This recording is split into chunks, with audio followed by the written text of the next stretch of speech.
Bueno, y el primer tema requiere de que lo escuchemos. Habló el ministro de Finanzas, Caputo. Vamos a escucharlo y planteamos el eje. Dale, a ver qué dijo el ministro. Vamos a estar mejor, más pronto de lo que se cree.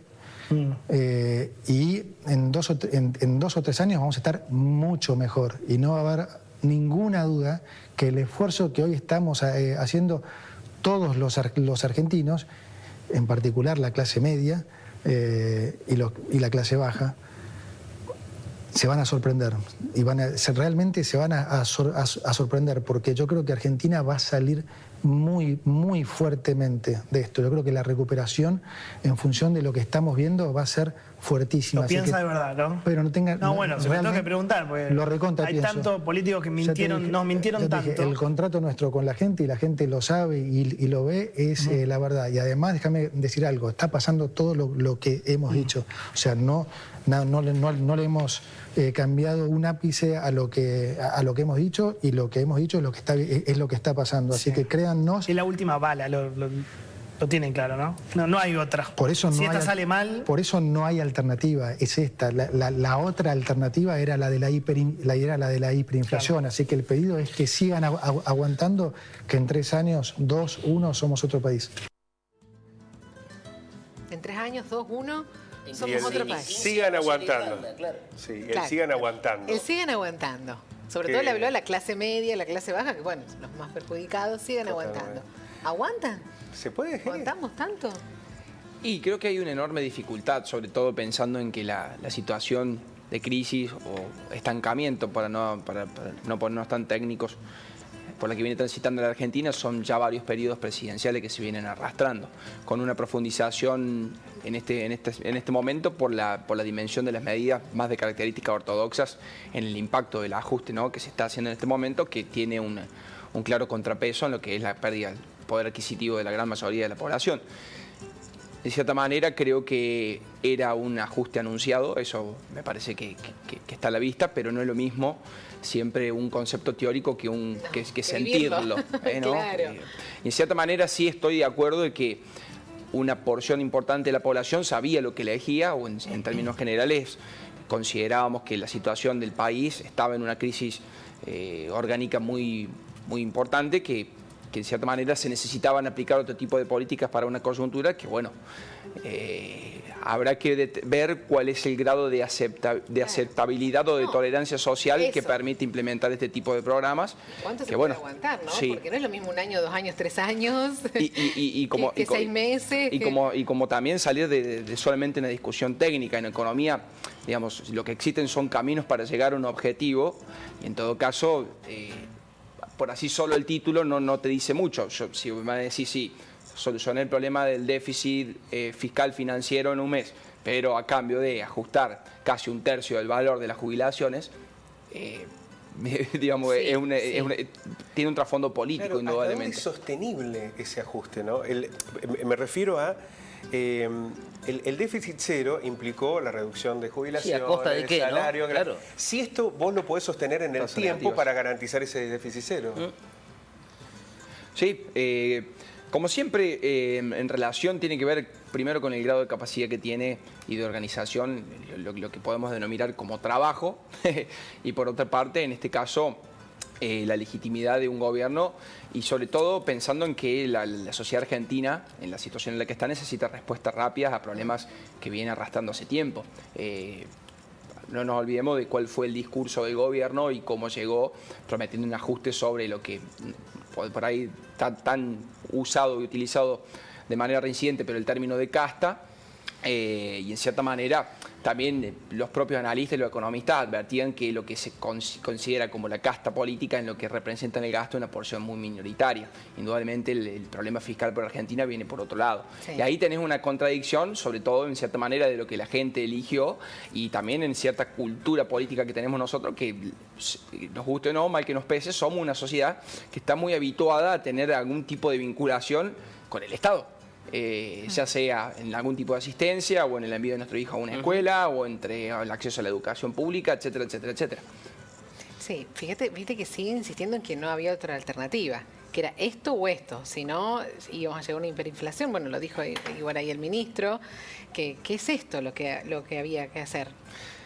Y en economía existen un montón de bibliografías y de libros para llegar a determinados objetivos. Está claro que este gobierno por algún motivo llegó también, ¿no? Sí. No es que la inflación es un problema actual, es un problema absolutamente recurrente y tampoco termina siendo el primer ajuste ortodoxo o estructural que está teniendo el país.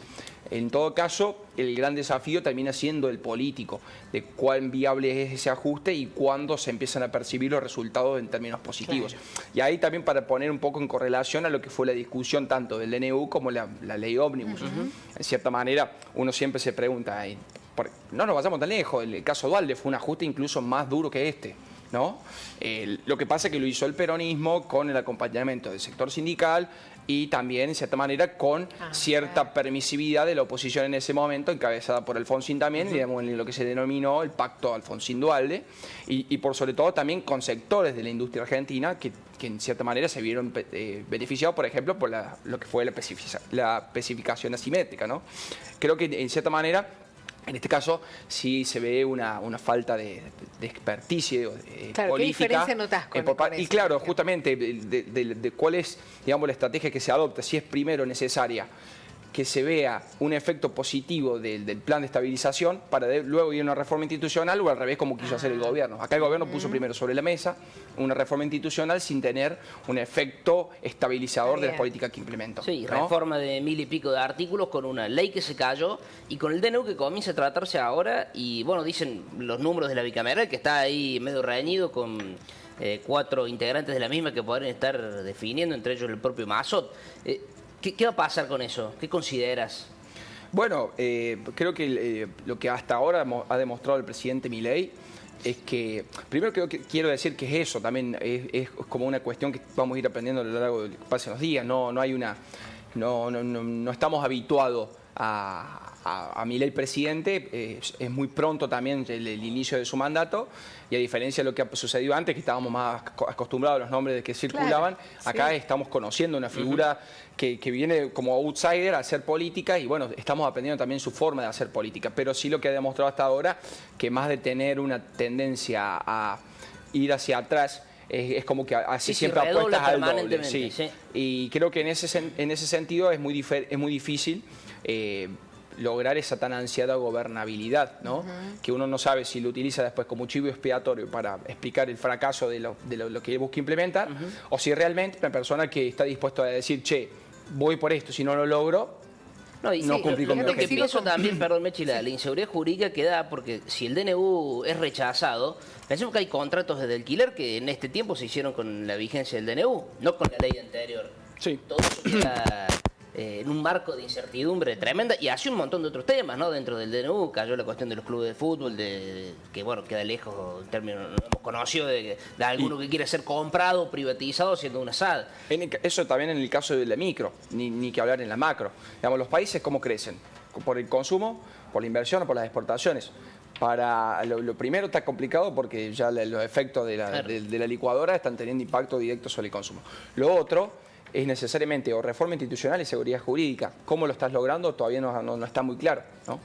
Vuelvo a Milei, que de lo que decías recién, de cómo está disrumpiendo, sí, porque está como estamos todos conociéndolo y fíjate que mismo Caputo dijo que lo considera una figura mundial y es verdad, lo que charlábamos ayer, ¿no? Que los ojos del mundo están como viendo qué hace Milei, ¿no? Y bueno, sí, realmente hay una disrupción muy grande. Sí, por supuesto que Milei también forma parte de un fenómeno global, ¿no? Hace espejismo, cada fenómeno local tiene su traslado nacional e internacional y el inversa, ¿no? En donde hay factores que se asemejan y hay factores que se diferencian. Pero por supuesto que en Milei hay una clara reivindicación al menemismo. Recién tras los pasillos, estábamos hablando acá con el amigo, hay enormes diferencias también con el menemismo en cuanto a manejo de poder. Sí. Si uno percibe cómo implementa Menem las reformas institucionales que le lograron implantar el modelo neoliberal, estuvo muy acompañado por lo que fue el famoso gordo de la CGT, una capacidad de negociación absolutamente diferente, además en un partido justicialista casi hegemónico que gobernó la mitad de las provincias por ese entonces, a pesar de que tenía un radicalismo muy fuerte, muy resistente, con Angelos a la cabeza. Angelos termina yéndose del gobierno, asfixiado financieramente, en una lucha también con el ministro Cábalo. Bueno, son escenarios muy distintos. Y a su vez también Milei, en compararlo con figuras como Donald Trump o Marine Le Pen, que con otra comparación ellos tienen la particularidad de ser nacionalistas y el caso de Milei no. ¿No? Pensaba con qué base política Milei, porque uno dice, comenzó hace muy poquito, ¿no? Pero ya perdió la batalla de la ley ómnibus y está la discusión de la ley del DNU, ¿no? Uno supone que Milei hacía todo rápido porque es tan gravoso socialmente lo que quiere implementar que el paso del tiempo te juega en contra. ¿Por qué? Porque ves las consecuencias de las medidas que estás ejecutando, ¿no? Y esta segunda etapa, es muy difícil, insisto, en esto, hace 2 meses que empezó Milei, pero estamos hablando como si fuese una segunda etapa, una segunda instancia de este gobierno de Milei, se va a dar con el ajuste ya sintiéndolo en carne y hueso, pero no solamente la gente o una mayoría socialmente, sino que eso ya se transmite en lo político. Digo, el aval que podía dar un gobernador al comienzo tenía que ver con esta vocación de cambio, con reformas institucionales, con procesos más ligados con la elección, con lo que había ocurrido en diciembre. Pero esta segunda negociación que se puede dar en el Congreso, ya diciembre nos va a quedar bastante lejos y empieza a medirse mucho en el medio, claro, y lo que estás viviendo con la gente, lo que te está reclamando socialmente la gente. Ya no es solamente el triunfo electoral, sino el reclamo social. ¿Y esto cómo se va a disponer? Porque yo digo, va a plantear, uno puede decir, bueno, además los insultó, además dijo que eran... Pero me parece que también lo que va a medir ahora es el pulso social, esta segunda instancia, ¿no? Sí, tanto el impulso como el grado de organización que pueda llegar a tener el sector trabajador. Y en cierta manera creo que como todo modelo económico va a tener sus beneficiados y sus perjudicados. Uno supone que los beneficiados van a ser los que en los procesos anteriores se consideraban como los perjudicados. Yo creo que hay una enorme expectativa por parte del gobierno en lo que puede hacer, el aporte que puede hacer el sector agropecuario en la cosecha gruesa para los meses que se vienen muy pronto, para hacerse también de las reservas y la necesidad que tiene nuestro país de recuperar la capacidad para poder importar y para que la máquina de la economía argentina no se detenga del todo y que la recesión, el impacto de la recesión sea mucho menor de lo que se espera. Jere, en términos de oposición vemos un peronismo en el cual pareciera el gobernador de Córdoba estar pisando un poco más fuerte, pero te quiero preguntar también por el radicalismo, porque da la impresión que le han brotado líderes jóvenes y nuevos y creo que la gente le ha depositado mucha esperanza, como el caso de Puyar o todo lo que es evolución. Creo que de Loredo un poco en eso quedó marginado por lo que ha pasado últimamente. Pero ¿ves un radicalismo que ya con Lustó como presidente, creo que habiéndose desembarazado de Juntos por el Cambio y sacándose el PRO de encima, como tal la vieja UCR lista 3 tenga peso nuevo? Yo considero que el radicalismo lo que no ha perdido, que es lo que siempre tuvo, es el peso territorial, ¿no? En ese aspecto. Eso se tradujo en la construcción de una fuerza nacional, hace tiempo que no. Creo que el radicalismo, el gran impacto que tuvo, yéndonos a la historia, y no quiero aburrir a la gente detrás de cámara, fue la famosa elección de Bordón, cuando perdió, digamos, la fidelidad electoral. Cuando la gente votó a otra opción y no... Frepas. Exacto, claro. Y no el radicalismo, que quedó subsumido a una tercera fuerza. Creo que si bien el radicalismo hoy termina siendo como la vedette de la novela, porque lo insultan tanto desde el kirchnerismo por ser cierto sector acuerdista con el gobierno, y también los propios libertarios por considerarlos traidores, por poner sobre la mesa algunas discusiones que creo que hacen a lo que la sociedad actual y lo que la ciudadanía argentina hoy espera, me parece. Creo que el radicalismo sí es un actor relevante en ese sentido y cobra mayor importancia en el juego político a raíz de que Milei tampoco tiene una fortaleza ni en el Senado ni en la Cámara de Diputados. Pero no obstante, no parece estar unificado en los mismos criterios, porque por ejemplo Valdés cuando lo recibe a Milei, lo cuestionó a Lustó. Sí. De hecho, hubo una reunión, o un diálogo al menos con Puyaro, esto es lo que se dice periodísticamente, porque Puyaro es alguien muy cercano a Lustó, generacionalmente, pero políticamente hasta, forman parte de la misma... Hasta personalmente. Claro, Sí. pero digo, el radicalismo ahí tiene una completa situación. Digamos, eso ha sido una característica de los inicios del radicalismo, ¿no? Ajá. No ha sido un partido que ha siempre caracterizado por... Siempre fue Irigoyen, Alem, Irigoyen, Salvo con Alvear. Alfonsín. Alfonsín unificó todo. Sí, pero con Angelós y de la Rúa siempre como... No nos olvidemos que Angelós le hizo renunciar a un ministro, Alfonsín, ¿no? Sí, es verdad. Es verdad. Pero más allá de eso, creo que... yo siempre bromeo, es un chiste medio pesado decirlo, pero no nos olvidemos que el día del radicalismo, el creador se suicidó, digamos. Sí, es sí, un partido sí, muy sí. autodestructivo, ¿no? En algún aspecto. Pero más allá de eso, creo que sí el radicalismo es un actor relevante por el poder territorial que tiene y sobre todo por la Liga de Gobernadores, que eso se traduce también en representación en el Senado de la Nación. Un ámbito tan importante para la gobernabilidad que necesita. Mira, y digo, toma mayor peso en la incapacidad del propio Milei para construir consensos. Sí creo que hay una clara estrategia por parte de Milei en apuntar hacia el radicalismo, primero porque indudablemente tiene mayor afinidad con el peronismo en algunas vertientes, indudablemente, quizás las más conservadoras, las más de posiciones duras. Bueno, admirar a Menem un poco Sí, es eso, un ¿no? poco Si bien es eso. cierto que Sí, después- y además uno ve en algunos nombres, en las segundas líneas, son nombres que vienen del Sí, peronismo de Barra los 70, mismo, ¿no? Sí. ¿viste? Y por otra parte también en que el PRO, o en algunos sectores del PRO, tengan una corrida o una alianza con la libertad y que se Los termine halcones, de digamos, ¿no? destruir Claro. Juntos por el Cambio, claro. Aparte, la reta le ha apuntado siempre. Que en eso también es natural. Juntos por el Cambio nació por una posición para detener o frenar el kirchnerismo. El kirchnerismo desapareció, bueno, entonces, ¿cuál es la razón de ser Juntos por el Cambio? Creo que hay un reacomodamiento de la... Está pidiendo a Milei algo que no quiere de ninguna manera, la idea del consenso. Bueno, No. si esto desea No lo anarcocapitalista, palabra que No lo escuchamos quiere. tanto. Bueno, pero tendrá que querer, porque si Pero no, ahí, ¿no? esto nunca va a avanzar. El tema es que no tiene los votos, pero no quiere. Claro, pero va a tener que... Pero o sea, algo va a acá hay tener una que cuestión cambiar de y teoría querer. política, si es mejor el conflicto o el consenso. O el consenso, Y claro. creo que el conflicto permanente no ayuda. Y no. ayuda ni a lo económico, ni a lo social, ni a lo político. Lo que pasa es que Milei tiene un concepto del consenso, que el consenso para él es la negociación. Es que yo te doy, pero vos me das. Claro, pero fíjate que no le está funcionando. No, porque no, está pero es pudiendo que negociar él no con está nadie. de acuerdo con eso. No, el Porque consenso para para el Milei es con- que le digan que sí. El que le dice que no es el consenso traidor. para Milei, porque ya lo dijo. Dice, yo no quiero consensuar, porque acá empiezan los aprietes, Sí. la coima. Dice, yo no quiero entrar en ¿Y él eso. cómo que quiere? No digo que esté Digo, bien o esté mal, No, simplemente digo lo que dijo. lo que dice él. Lo que Sí. dice él.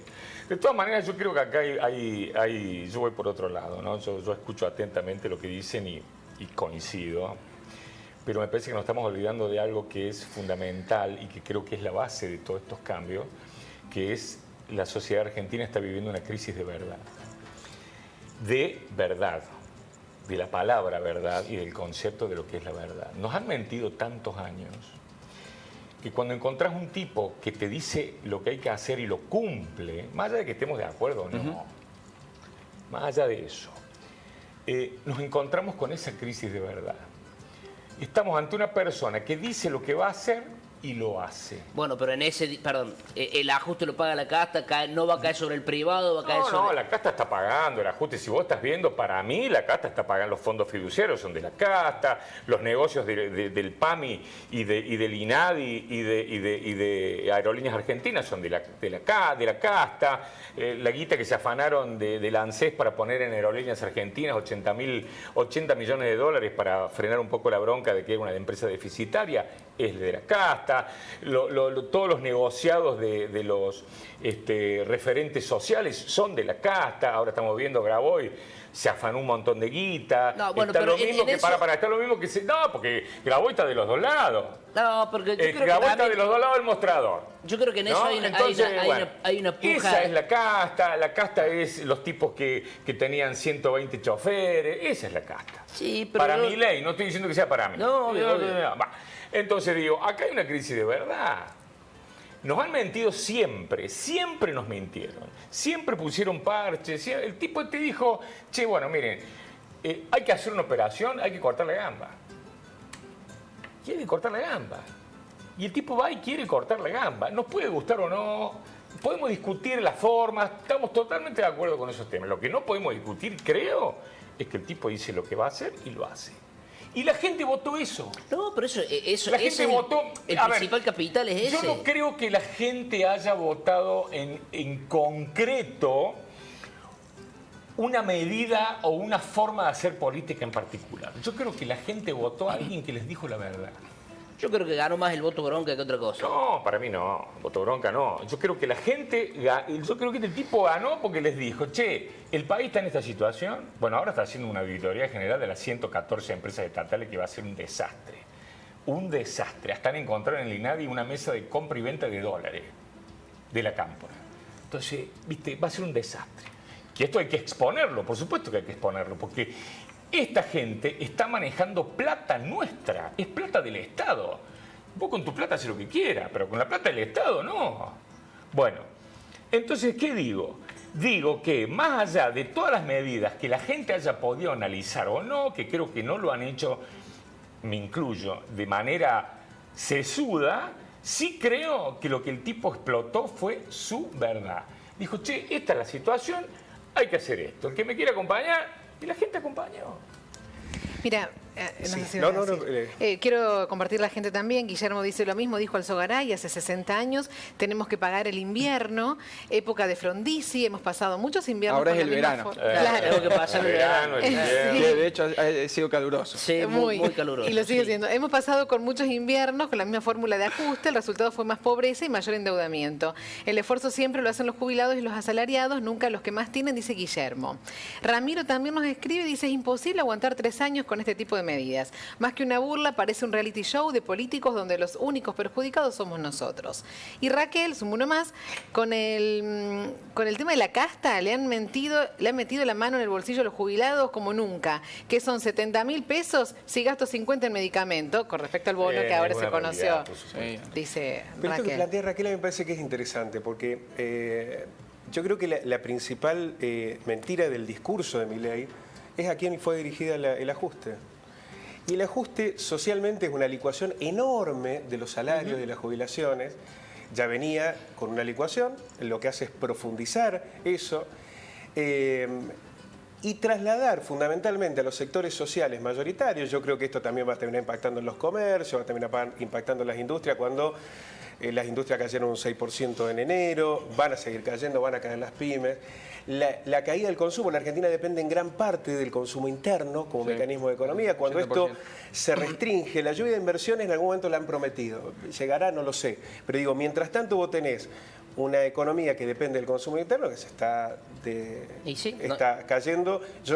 A mí me cuesta creer que la Argentina pueda esperar 3 años en estas circunstancias. Y la dependencia del comercio exterior, fundamentalmente lo que tiene que ver con el campo, también nos expone a porque si vos haces caer la industria, que es el valor agregado, y dependés únicamente de la cosecha, es una Argentina que retrocede 100 años, ¿no? Yo ayer escuchaba a Leandro Santoro que decía, y creo que es acertado, de que el hecho, cuando hablan de inflación, es cierto, cuando a los niveles que tenemos pone muchísima gente en la línea de la pobreza. El hecho de que baje, porque bueno, en algún momento va a bajar, no hace que esos pobres dejen de ser pobres. No, claro. Es lo que ya quedaron afuera. Por muchos factores. Claro, no es que baje la inflación, saca de la línea de la pobreza a los que estaban, sino que se queda ahí. Aparte pensemos, del 12 se fue al 25, del 25 al 20, del 20... Pero la contrapartida de esto, ¿cuál sería? Y no lo sé, María, no lo sé, sinceramente no lo sé. Lo que sí es Por cierto. eso digo, lo que no hemos venido manejando hasta ahora, porque si lo anterior hubiese sido la panacea, hubieran vuelto a ganar las elecciones y no figuraron. Bueno, por supuesto. Entonces digo, más pobres tenemos. Lo que teníamos antes, ¿era bueno? No, evidentemente no. No, se llega un tipo como Milei por eso. Evidentemente no. Bueno, entonces digo, claro. Qué difícil que es hacer un análisis de lo que podemos llegar a hacer cuando todo lo que se hizo anterior estuvo como el traste. Digo, ¿cómo haces vos un análisis de proyección teniendo en cuenta un pasado horrible? Digo, No, indudablemente cualquier administración que hubiese sido de cualquier signo político, a la situación de, en cierta manera, de sinceramiento de precios iba a tener que ir en algún momento. En cierta manera creo que la discusión era cuán más o cuán menos Sí, negociada yo como era globalismo, esa transición. Bueno, el gradualismo también fracasó. Sobre todo pensando también en lo que esquemas tradicionales, los que han sido los grandes planes de estabilización que tuvo, que fue el plan austral o en la modernidad, ¿no? El plan austral y también la convertibilidad. Creo que han utilizado no solamente al salario como ancla, sino que se han buscado mecanismos de compensación salarial o en la puja distributiva. Creo que yo, o más que creerlo, es la esperanza que tengo, que eso se vea, o la luz en el final del túnel, se vea posteriori del ingreso de los dólares de la cosecha. Me parece que nadie niega de que Argentina, en lo que en términos marxistas se conoce como patrón de acumulación, está en una crisis ya hace recurrente, ¿no? Tuvimos el modelo agroexportador, después tuvimos un modelo de sustitución de importaciones, después capitalización por financiarización, y hoy no tenemos ningún patrón, digamos. Sobre todo que no pudimos aprovechar como Estado el apogeo de China como potencia mundial que demanda de nuestros commodities, y eso nos significó a nosotros como tener crecimiento de tasas chinas, que eso no se transformó en desarrollo. Eso creo que es lo que sí el gran tema que hay que poner sobre la mesa, me parece, de cuál debe ser la etapa de esta Argentina, una etapa que discuta, porque estamos en un país extremadamente corporativo, eso es lo que tenemos que también ser conscientes. Entonces vos necesitas, creo que un padre de familia que busque consenso, no que divida más. Claro. Creo que esa es la gran discusión política, ¿no?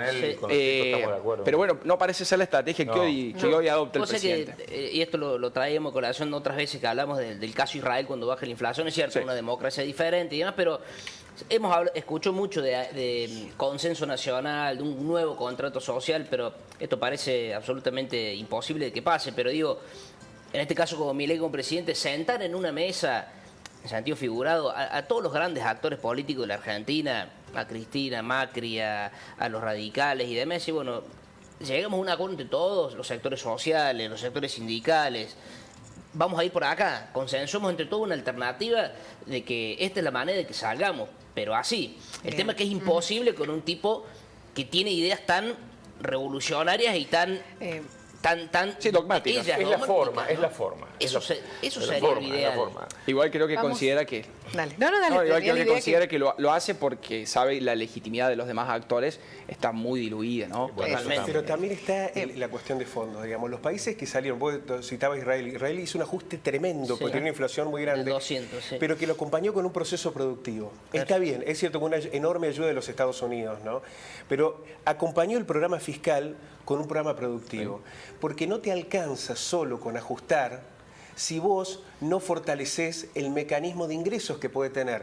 No solo digo el país como construcción global, sino quienes forman parte de ese país, desde trabajadores, de sectores industriales, de pymes. Sí. Pensar solo en la idea de la lluvia de inversiones es una experiencia porque este modelo no es nuevo, lo hemos vivido en la Argentina. Sí es nuevo la instrumentación por lo brutal, ¿no? Sí. Porque ha sido una devaluación muy grande, ha sido todo shock, ¿no?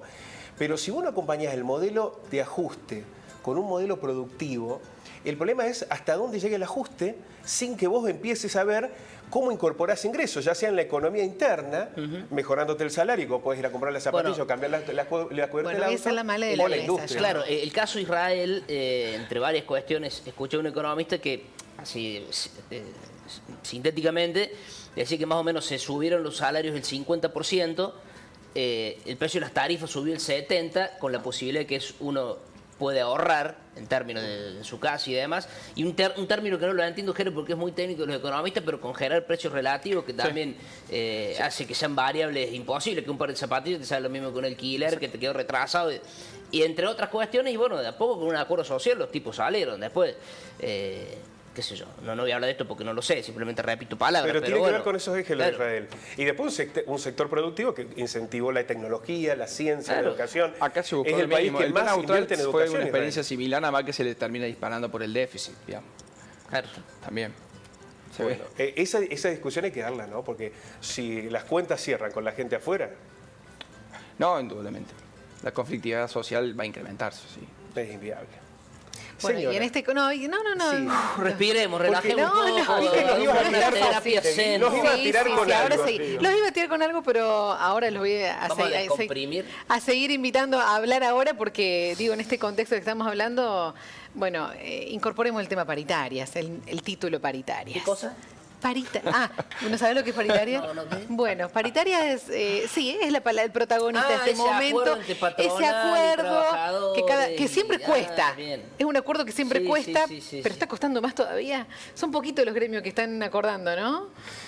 Sí, sobre todo... Y en este clima que estábamos hablando. Y antes de eso, conectarlo también con lo anterior, y no estamos hablando del sector informal, que creo que son millones que están fuera de todo esto que que son el decimos, 40% ¿no? de los Bueno, sí, trabajadores. que ni siquiera pueden llegar a... El tema paritario no existe para Que ellos. Por eso, digamos, el ajuste ya se hizo, que a diferencia de los 90, por ejemplo, que los niveles de informalidad eran mucho menor que los actuales, hoy ya el ajuste lo hiciste con el sector informal, indudablemente también. Claro.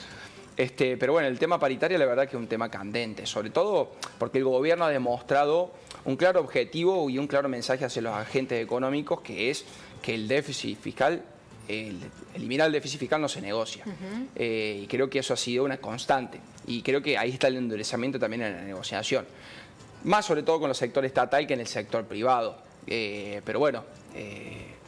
siempre y cuando no se detenga la inflación, uno indexar los salarios y la negociación de las paritarias termina siendo una forma de compensar.